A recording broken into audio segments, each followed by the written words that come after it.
பச்சை மொச்சை சீசன் போது இது செய்யலாம்.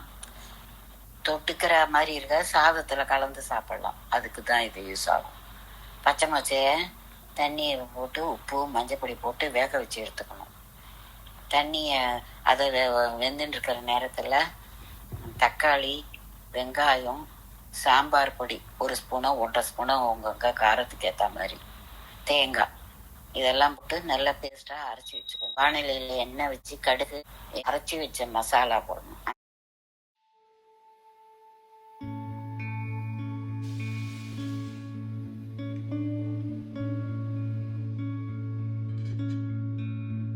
அரைச்சது நல்லா வெந்திருக்கணும்.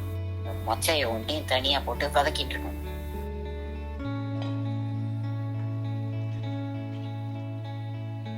இந்த தண்ணியை உங்களுக்கு கேஸ்ட்ரிக் ப்ராப்ளம் இருக்கிறதுனால இருந்தால் அந்த தண்ணியை கொட்டிடலாம்.